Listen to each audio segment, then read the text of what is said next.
Hello, it's Reverend Judy here with a midweek reflection for Wednesday the 10th of March. We have been through a sad time in the last 12 months, and the sadnesses are many and varied. Each of us will have our own history of how we've been impacted by sad events, or perhaps the sadness of missed events. But as we move towards what we hope will be a better late spring and summer, what will happen to those sadnesses?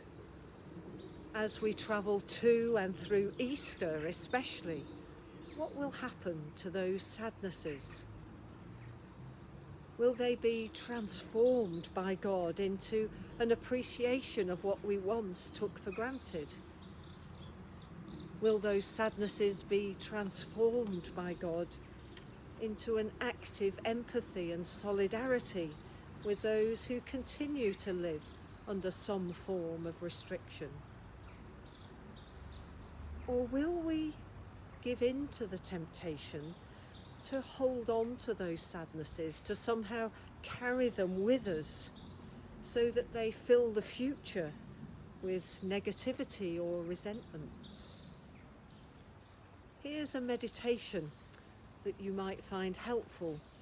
It's adapted from one by a Jesuit called González Buelta. And it's called "Free Me, Lord, free me from sadness." Free me, O Lord, from sadness.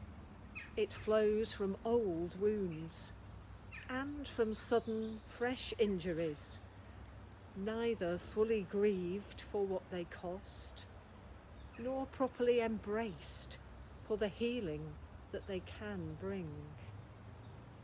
Sadness seeps in with crafty intent and snuffs out the shimmering delight of the everyday world.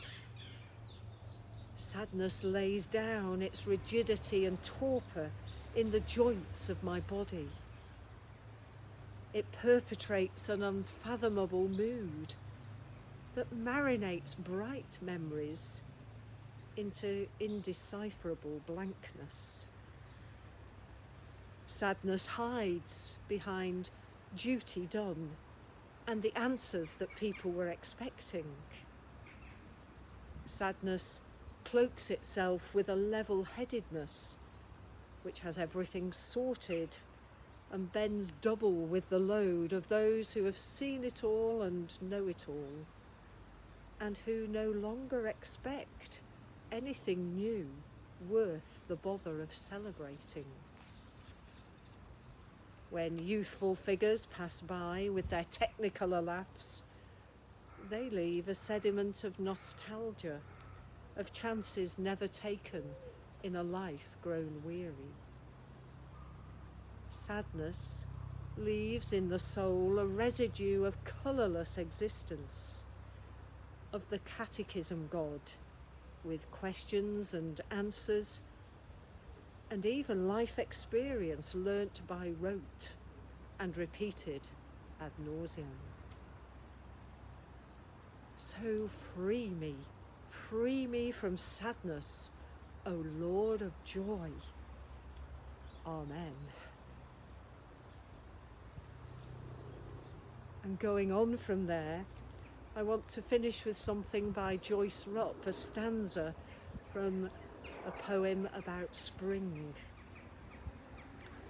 O God, be for me a spring rising out of winter's arms.